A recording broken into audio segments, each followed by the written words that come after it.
우리에게 주신 하나님의 말씀은 마태복음 28장 5절에서 15절입니다.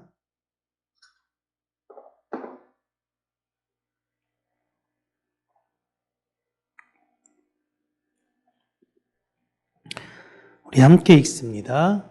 천사가 여자들에게 말하여 이르되 너희는 무서워하지 말라. 십자가에 못 박히신 예수를 너희가 찾는 줄을 내가 아노라. 그가 여기 계시지 않고 그가 말씀하시던 대로 살아나셨느니라. 와서 그가 누우셨던 곳을 보라. 또 빨리 가서 그의 제자들에게 이르되 그가 죽은 자 가운데서 살아나셨고 갈릴리로 가시나니 거기서 너희가 배우리라 하라. 보라, 내가 너희에게 일렀느니라 하거늘. 그 여자들이 무서움과 큰 기쁨으로 빨리 무덤을 떠나 제자들에게 알리려고 다름질할세. 예수께서 그들을 만나 이르시되 평안하냐 하시거늘. 여자들이 나아가 그 발을 붙잡고 경배하니 이에 예수께서 이르시되 무서워하지 말라. 가서 내 형제들에게 갈릴리로 가라 하라. 거기서 나를 보리라 하시니라. 여자들이 갈 때 경비병 중 몇이 성에 들어가 모든 된 일들을 대제사장들에게 알리니 그들이 장로들과 함께 모여 의논하고 군인들에게 돈을 많이 주며 이르되 너희는 말하기를 그의 제자들이 밤에 와서 우리가 잘 때에 그를 도둑질하여 갔다 하라. 만일 이 말이 총독에게 들리면 우리가 원하여 너희로 근심하지 않게 하리라 하니 군인들이 돈을 받고 가르친 대로 하였으니 이 말이 오늘날까지 유대인 가운데 두루 퍼지니라. 아멘. 오늘은 같은 현실을 마주하지만 다른 곳으로 파송받은 두 그룹에 대해서 우리 함께 나눠보도록 하겠습니다. 예수님의 부활에 대해서 오늘 두 그룹은 완전히 다른 반응을 보여주고 있습니다. 분명히 같은 사건이에요. 분명히 같은 사건인데 같은 사건을 두고 전혀 다른 해석과 방향으로 나아가는 모습을 우리는 오늘 봅니다. 이러한 모습을 볼 때에 이 세상은 어떤 뚜렷한 기적과 이사를 보인다고 해서 복음을 받아들이지는 않는 것 같다라고 우리는 생각할 수 있죠. 본질적으로 복음을 받아들이는 것은 여러분 매우 어려운 것입니다. 복음을 받아들이는 게 이 세상의 풍조로 볼 때는요, 불가능한 거예요. 그러니까 누군가 복음에 관련된 내용을 전했는데 아멘 하면은 조금 이상한 겁니다. 여러분 복음의 내용이 뭐냐면 십자가예요. 십자가가 뭡니까? 고난과 멸시와 험난한 길입니다. 예수님을 따르면 그 길을 가게 될 거야 라고 할 때 세상에 어떤 제대로 된 정신 있는 사람이 아멘 하겠습니까? 내 있는 현실이 지긋지긋해서 이것 좀 벗어나려고 예수를 믿으려고 했는데 예수를 믿으면 도리어 고난을 받는다니 나는 그런 것 받아들일 수 없다라는 것이 이 세상 기본적인 생각입니다. 그렇게 우리가 복음을 전할 때나 복음으로 살아갈 때에 세상에서 환영받지 않는 걸 이상하게 여길 필요는 없는 거예요. 오늘 본문을 보시면 세상으로 파송을 받는 두 그룹이 나오는데 한 그룹은 하나님이 보내신 천사에 의해서 보내진 사람들이고 다른 한 그룹은 대제사장들에 의해 보내진 사람들입니다. 천사는 이제 안식 후 첫날 예수님의 시신을 좀 잘 닦고 잘 좀 예쁘게 만들려고 하는 여인들을 찾아와 예수님이 여기 계시지 않고 그가 말씀하시던 대로 살아나셨다라는 내용을 전합니다. 살아계신 예수님께서 이 무덤 앞에서 직접 나타나셨으면 훨씬 좋을 것 같은데 여인들이 천사의 말을 듣고 가는 길에 예수님을 만났다라고 오늘 마태복음에서는 이야기하고 있죠. 예수님은 안 계시고 천사가 대신 전했던 거예요. 여러분, 예수님께서 부활하신 지 며칠 만에 부활하셨죠? 이제 3일 만에 부활했다라고 우리는 이야기하고 성경에서 다른 사도들도 그렇게 이야기를 합니다. 그런데 3일 후에 여러분 무덤이 열린 것일 뿐 언제 부활하셨는지는 정확하게는 몰라요. 실제로 예수 그리스도께서는 어떤 죽음이 예수 그리스도를 막을 수 있겠습니까? 다만 3일에 무덤이 열렸을 때 그것은 우리의 부활의 첫 열매의 상징인 초실절의 의미를 가르쳐 주시고 알려주시고 보여주시기 위한 상징으로 3일 만에 부활하신 것뿐이에요. 그러니까 예수님께서 막 시간 동안 계속 몸이 부패했니 안 했니 어떻게 됐니 맞니 이게 아닙니다. 그냥 예수님은요 3일이라는 상징을 위해서 그때 부활의 모습을 보여주신 것뿐이에요. 예수님은 절대 죽으시지 않는 분이십니다. 이게 좀 이해하시기가 되게 어렵죠? 그런 예수님께서는 무덤에 계시지 않고 그가 말씀하신 대로 부활하신 것을 여인들에게 전하라라는 것이죠.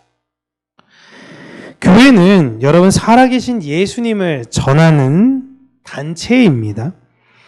무덤에 계셔서 아무런 능력도 없는 존재를 전하는 것이 아니라 지금으로부터 영원까지 영원히 살아계신 예수님을 전하는 거예요. 이 소식을 듣자마자 여인들은 제자들을 향해 급히 뛰어갑니다. 천사가 보낸 여인들은 부활에 대한 내용을 조작하지 않고 부활에 대해서 있는 그대로를 제자들에게 전했습니다. 핵심 메시지는 뭐였냐면 갈릴리로 가라는 거였어요. 갈릴리로 가면 예수님께서 먼저가 거기서 너희들을 기다리고 계실 거다라는 거였어요. 그리고 여인들은 이것을 그대로 전했죠. 반면 동일한 현실을 본 또 다른 부류가 등장합니다. 이들은 대제사장에 의해 무덤을 지키라고 세워진 경비병들이에요. 여러분, 이들은 여인들과 동일하게 지진을 경험했고 천사도 보았고요. 무덤이 열리는 것도 직접 목격했습니다. 아마도 너무 무서워서 정신이 없었을 수도 있긴 하겠지만 천사와 여인들의 대화도 어렴풋이 들었을 거예요. 그들은 이 상황이 끝이 나고 무덤에 들어가 시신이 없어진 것을 알고는 너무 궁금할 거 아닙니까? 본인들이 밤새워 지켰어요. 밤새워 계속 지켰는데 아니 무덤이 열렸는데 들어가면 시신이 쌓여져서 누워 있어야 되는데 시신이 없는 겁니다. 그런데 여자들 3명이 와서 이 시신을 들고 갈 수가 없겠죠. 어떻게 가면 흔적이 남을 거 아닙니까? 그것도 아닌 것도 알고 시신이 갑자기 없어진 걸 알았으면은 여러분이라면 누구를 찾아가실 것 같습니까? 너무나 기이한 현상이 있는데 여러분 이 경비병들도 자기가 왜 서 있는지를 알아요. 이 안에 지금 들어간 시신이 3일 있으면 부활한다라는 내용을 들었고 그 무덤을 지키고 있는 겁니다. 근데 실제 보니 무덤이 비어 있어요. 그러면 이 내용을 가장 정확하게 해석해 줄 수 있는 사람을 찾아가 물어봤겠죠. 그래야 되는 것 같은데 이들은 대제사장을 찾아갑니다. 그리고 보고를 해요. 시신이 사라졌다라는 얘기에 충격을 받은 대제사장은 그들에게 돈을 많이 주고 예수의 제자들이 밤에 와서 너희들이 잘 때에 예수의 시신을 도둑질해 갔다라는 가짜 소문을 내게 합니다. 그런데 놀라운 건 이 가짜 소식을 전했는데 유대인들이 이 내용을 듣고 믿었다는 것입니다.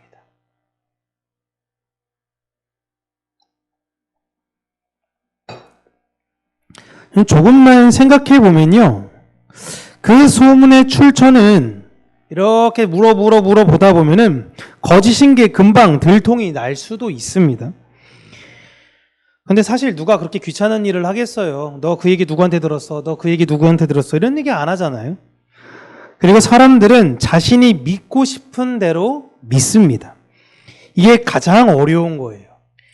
교회 안에서도 여러분, 제가 오직 구원은 하나님의 은혜로 말미암아 받는 것입니다. 하나님의 은혜가 아니면 전적인 우리는 타락하여서 하나님의 은혜를 우리가 알아갈 수 없고 하나님께서 우리를 비춰주시는 만큼 우리는 하나님의 은혜를 경험할 수 있습니다. 라고 수없이 구원에 관한 내용을 외쳐도요, 안 믿는 사람은 안 믿어요. 왜? 내가 열심히 하다 보면 내 안에 그 신앙이 생기는 거 아니야? 내가 열심히 믿다 보면 그렇게 되는 거 아니야? 내가 기도원 가서 열심히 기도해 봤는데 나 그냥 은혜 받았는데 내가 열심히 했으니까 받는 거 아니야? 라고 사람들은 그렇게 생각한다라는 것입니다. 물론 대제사장들이나 이 관련된 장로들이 그동안 보였던 책략과 모략을 볼 때는요, 아주 짜임새 있게 잘 만들었을 거예요. 굉장히 이 협잡꾼들은 대단한 사람들이라 짜임새 있게 잘 만들어서 회중들은 시신이 도난당한 것으로 받아들였을 것입니다. 어찌 보면 이게 더 믿기 쉬울 수도 있고요. 여러분, 경비병 입장에서는요, 법대로 했을 경우 그들은 사형에 해당합니다. 근무 태만이에요. 근데 너무 중요한 일을 놓쳤어요. 그런데 그들을 사형시킬 경우, 이들이 근무 태만으로 사형시킬 경우 이들의 죄목을 적어야 됩니다. 이들을 왜 죽여야 하는지. 그러면 이들이 죽는 이유가 무엇이냐? 관리소홀이에요. 관리소홀. 그러니까 이 시신이 실제로 부활해서 나갔다라는 소문을 내야 되는데, 그러면 예수님이 부활했다라는 증거가 되어버리니까 이 경비병을 풀어주는 조건으로 갔던 겁니다. 그 대신 돈을 많이 주고 가짜뉴스를 생산하라라고 했던 것이죠. 이렇게 이들을 회유했던 대제사장들을 보면 권력을 향한 인간의 욕망을 참 잘 보여주는 것 같습니다. 대제사장들이 원하는 건 여러분 진실이 아니에요. 자신의 체제의 유지고 권력을 유지함으로 얻는 안전입니다. 이 세상 사람들이 여러분 진짜 진실을 원하지 않아요. 내가 때로는 진실을 좀 몰라도 내 삶을 더 윤택하고 편안하게 만들 수 있는 거짓이 있다면 그것을 응당 선택하는 것이 사람의 연약함이고 본질적 죄악의 모습입니다. 그렇게 그들은 경비병들을 세상에 보내어 부활은 거짓되었음을 전하게 하죠. 똑같은 부활을 받는데 한 사람은 있는 그대로의 진실을 전하고 한 사람은 거짓을 전하는 거예요. 제자들을 향해 갔던 여인들과 유대인들을 속이기 위해 갔던 경비병들은 본 것이 달랐기 때문에 전한 것이 다른 것이 아닙니다. 여인들이나 경비병이나 둘 다 빈 무덤을 보았습니다. 차이가 있다면 여인들은요, 믿기 어려운 내용이지만 진실을 선택했어요. 경비병들은 이해와 상식적인 내용인 거짓을 전했습니다. 여러분이 두 이야기를 들었다고 생각하시면 여러분은 어떤 걸 믿으시겠어요? 제자들이 시신을 훔쳐갔대. 이거 와. 죽은 자가 살아서 그 무덤을 뚫고 나와서 지금 행방불명이래. 이 내용 중 어떤 게 여러분 더 상식적이고 합리적이라고 생각하시나요? 경비병들의 얘기가 훨씬 더 상식적이에요. 지금도 여러분 예수님이 부활하셨다라는 소식은요, 믿기 어려운 내용입니다. 여러분 예수님의 부활을 믿으십니까? 이 내용이 여러분 어떻게 그냥 믿어지나요? 이 내용이? 이게 더 이상한 거예요, 이게. 도리어 예수님은 부활하지 않으셨고 다른 인간들과 똑같이 죽었는데 제자들이 예수를 신으로 만들기 위해 거짓으로 그의 부활을 위장하여 이 거짓된 성경적 내용으로 적어서 많은 교회들에게 전해줘서 예수는 원래 인간이었으나 신이 된 존재다라는 내용이 훨씬 더 믿음이 가요. 이게 현대신학이에요, 여러분. 현대신학. 예수는 신이 아니다예요. 예수는 참 인간인데 참 인간의 도덕과 참 인간의 보여준 그걸로 인해 신이 된 사나이라고 부르는 게 지금 유럽에서 가르치고 있는 예수 그리스도에 관련된 내용이에요. 이게 더 상식적이라고 생각하는 거예요. 여러분, 만약에 죽은 사람이 부활했다라는 소식 여러분 들으시면 믿으시겠어요? 제가 예전에 한 부흥회를 갔을 때 탄자니아의 부흥사, 옛날에 한 번 더 말씀드렸는데, 그분이 이제 막 설교를 하는데 자기 마을에 죽은 지 3주 된 사람이 잘 기도하고 이 사람이 살아났대요. 3주예요, 3주. 와, 많은 시험. 이게 내가 모른다고, 지금 아프리카 거기 안 가봤다고 그냥 막 얘기하면 그냥 다 되는 건가? 막 부흥회를 하고 있는데 벌떼가, 누가 벌집을 건드려가지고 벌떼가 교회에 들어왔대요. 그래서 부흥회를 할 수 없는 상황에서 이 벌에 대해서 선포를 딱 하니까 벌들이 창문으로 다 나갔대요.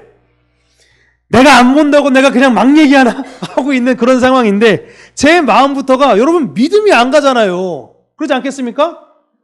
그 와가지고 뭘 뿌렸더니 얘네가 나갔다. 그럼 믿을 수 있을 것 같아요. 이게 여러분 사람의 본질이에요. 예수님은 부활하셨습니다. 아멘 하는데 솔직히 이게 세상 사람들한테 믿으라면 이걸 어떻게 믿겠습니까?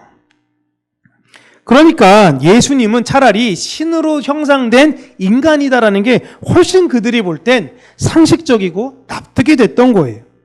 그런데 이 세상에 복음이 이상하게도 계속 전해지는 이유는, 이 부활이 말도 안 되는 내용인데 이 복음이 계속 전해져서 2000년이 지난 지금 우리에게까지 온 이유는, 말도 안 되는 예수의 부활을 전하는 이들에게 세상에서 볼 수 없는 담대함과 평안함이 보이고, 그들이 다른 이들을 섬기며 기꺼이 그들에게 양보하고, 마치 이 세상의 것은 죽은 것인 것 마냥 내가 이 세상의 것을 어떻게든 움켜쥐려는 것이 아닌 하늘의 것을 전해주려고 하는 그 모습을 보았기 때문이에요.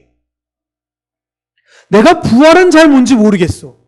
부활이 진짜 있는지 없는지 모르겠는데 저 사람이 이야기하는 거 보면 저 사람은 믿을 수 있겠는데, 저 사람이 부활을 이야기하니 그 부활이 진짜 있는 것 같다라는 그 안에 확신이 생기는 거예요. 그들은 그들이 말한 대로 진짜 이 세상의 것은 허무하며 하늘의 소망을 가지고 사는 것을 보여줬기 때문에 가능한 것입니다. 왜냐? 그들은 부활하신 예수님을 직접 만났기 때문이에요. 내가 봤어요. 그분이 나에게 말씀하셨고 그분의 부활이 무엇인지를 알게 하셨어요. 그렇기 때문에 믿는 척하는 것이 아니라 진짜 믿게 되어지는 거예요. 내 안에 성령께서 들어오셔서 이제는 부정할 수 없는 사실이 되어져 버린 것입니다. 옛날에 다미선교회에 휴거가 일어난다 막 그러면서 난리 쳤죠. 저도 어렸을 때 방송 보면서 진짜 이게 끝나라, 세상 끝나라 안 끝나라 이런 거 보는 거, 방송국 취재까지 가지 않았습니까? 막 울면서 성가대 가운 입고 막 그런 사람들, 그 시간 지나니까 어떻게 됐어요? 한두 시간 열심히 하더라고요. 그러다가 한두 명 풀이 죽어가지고 가는데, 그거 해당했던 사람이, 목사가, 여러분 잡혀갔잖아요. 근데 왜 잡혀간 거예요? 원래 여러분, 만약에 시한부 종말론 그렇게 잡혀갔으면요, 지금 대형 교회를, 큰 교회 목사님들 다 잡혀가야 돼요. 시한부 종말론 내가 한두 분 아는 게 아니야. 다 잡혀가야 돼요. 근데 그분이 잡혀갔던 이유가 뭐예요? 시한부 종말론을 이야기해놓고 본인은 땅을 사고 있네? 본인은 돈을 모으고 있네? 세상 끝난다더니? 이게 이율배반적이잖아요. 그러니까 당신은 이미 가짜인 거 알면서도 가짜를 사람들한테 이야기한 거다라고 이야기한 겁니다. 목회자가 입으로는 부활이다 라고 이야기하면서 내일 빨리 골프 예약해야 되고 막 이거 뭐 해야 될 거, 여행, 해외 이런 거에 막 정신 팔려 있고 막 집 막 더 화려하고 멋있고 아름답고 이런 거 하는데, 이 세상의 것 하나라도 더 붙잡으려고 하는데 강단에 서서 할렐루야 우리 주님 부활하셨습니다, 다시 오십니다 이러면 무슨 거기에서의 아멘이 나와요? 못 믿겠는데, 너를 못 믿겠는데 네가 전하는 그 부활하신 예수님을 우리가 어떻게 믿냐라는 겁니다. 부활은 실제하는 것임을 믿게 되는 거예요. 그래서 여러분, 예전에는 이해가 안 됐던 요한복음 말씀인 예수님께서 무릇 나를 믿는 자는 죽어도 살겠고 무릇 살아서 나를 믿는 자는 영원히 죽지 아니하리니 이것을 네가 믿느냐? 했을 때 잘 몰랐어요. 그런데 예수의 부활을 믿는 나 또한 예수님과 함께 부활한 존재구나. 그러니 내가 지금 나에게 가진 것 가지고는 때로는 이웃에게 나누지 못할 것도 없고 이해하지 못할 것도 없고 양보하지 못할 것도 없는 거예요. 때로는 힘들 수도 있고 어려울 수도 있어요. 그런데 그렇게 가야지라는 지향점을 알고 가는 겁니다. 왜냐? 난 부활할 존재니까. 근데 내가 부활할 존재인데 이 세상의 것 하나라도 더 움켜쥐려고 하는 그런 모습에 어떻게 부활의 모습이 나오겠어요? 부활이 거짓이라는 이 세상의 사람들의 삶을 보세요. 부활이 거짓이니까 붙잡을 수밖에 없는 거예요. 하루라도 더 살게 해주세요. 조금이라도 더 맛있는 거 먹게 해주세요. 하나라도 더 자신의 가치를 얻으려고 그렇게 아등바등거리는 거예요. 조금은 가난하고 병들어서 하나님, 내 삶이 힘든 삶을 살게 될지도 몰라요. 언론만 보면은 여러분, 지금 나이 드신 분들은 어떨지 모르겠는데 요즘은 20대도 노후 걱정한대요. 참, 내 진짜 기가 막혀가지고 20대가 무슨 노후 걱정을 해. 20대, 70대 때 저 어떻게 살아요? 아니, 니 얼마나 살았다고 무슨 70대 때 지금 그러고 있어요. 걱정해가지고. 그래가지고 그걸 준비하기 위한 플랜을 짜가지고 50살까지 모든 걸 만들어 놓겠습니다. 전전긍긍하고 불안하면서 살아가고 있어요. 20살 때는 그래도 때로는 좀 기타 치고 막 해변에서 누워가면서 좀 낭만을 즐기고 그래야 되는데 세상이 그렇게 각박해져 가고 있어요. 왜? 부활의 증인들이 없으니까. 부활의 증인들을 보며 부활의 증인들을 볼 때 소망을 다시금 느껴야 되는데 이 세상 모든 어른들이 다 각박하게 살아가고 다 힘들고 아등바등 살아가는 모습만 젊은 세대가 보여주니까 삶의 소망을 잃어버리게 된 것입니다. 조금 가난하고 병들고 삶이 힘들 수도 있어요. 그런데 이 세상의 고난이 잠시 후면 끝이 나요. 그리고 영원한 기쁨 속에서 주님과 함께할 생각을 하면요, 우리는 이 땅에서요 한 번 더 웃을 수 있고 한 번 더 나눌 수 있고요, 한 번 더 베풀 수 있고 한 번 더 이해하면서 살 수 있는 사람들입니다. 그게 우리들이에요. 주님 다시 오실 때까지 세상은 예수님의 부활을 믿지 못합니다. 이건 인간이 절대 이해할 수가 없어요. 부활은 누가 믿느냐? 하나님이 천사를 통하여, 하나님이 성령을 통하여 그 부활의 소식을 들은 자들, 그리고 그 부활을 너만 알고 있는 게 아니라 전하라고 보냄을 받은 자들만 알게 돼요. 그래서 부활을 내가 믿게 되면요, 부활을 전할 수밖에 없어요. 근데 부활을 내가 잘 모르고 아리송하면 전하기가 애매해. 왜냐하면 내가 잘 모르겠으니까. 근데 내가 확실히 알잖아요? 그러면 삶에서의 담대함이 나와요. 삶에서의 평안함이 나와요. 그리고 긍휼함으로 말미암아 다른 사람들을 바라볼 수밖에 없는 것입니다. 그런데 어떻게 해요? 예수를 잘 모르니까 뭐 해야 돼요? 그냥 계속 맛있는 거 사주고 어떻게든 하루라도 더 살려놔서 예수를 한 번이라도 더 듣게끔 해가지고 그럴 수밖에 없는 거죠. 여러분은 예수님의 부활과 여러분의 부활을 믿으십니까? 그렇다면 내가 예수님의 부활을 믿고 나 또한 예수님과 함께 부활할 거야라는 걸 믿는다면 우리는 죽음을 이긴 사람들이에요. 담대하게, 성실하게, 그리고 이웃을 잘 사랑하며 겸손히 주님과 동행하여 그 부활의 소식을 전했던 여인들처럼 예수님을 다시금 만나 성령으로 말미암아 이 세상의 부활을 증거했던 제자들처럼 그렇게 주의 자녀로, 주의 제자로 사는 저와 여러분들 되시길 주님의 이름으로 축복합니다. 기도하겠습니다.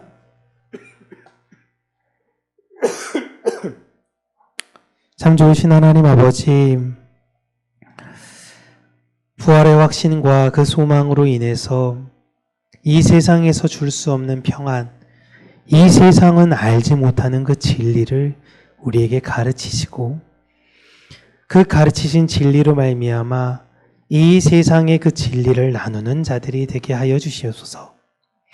우리의 삶 속에 그 부활의 증인적 삶이 나타나게 하여 주시고 이 세상의 것을 하나라도 더 움켜쥐려는 욕심에서 벗어나 오직 내 안에 그 생명, 예수 그리스도의 생명을 이 세상 가운데 내어놓으며 예수 그리스도의 열매로 살아가는 자들이 되어지기를 원하니 우리가 우리의 처한 환경과 여러 가지 환난 속에 두려워하거나 좌절하는 것이 아니라 오직 하늘을 바라보는 믿음으로 말미암아 그 모든 것들을 승리하게 하여 주시고 오늘도 나에게 주어진 바 그 십자가의 길을 걸어 그 너머의 부활의 날까지 온전한 소망의 믿음의 걸음을 걸어가는 우리 평강교회 모든 성도님들, 특별히 이 예배를 드리며 하나님께 기도하는 우리 성도님들이 되게 하여 주시옵소서. 예수님 이름으로 기도합니다. 아멘.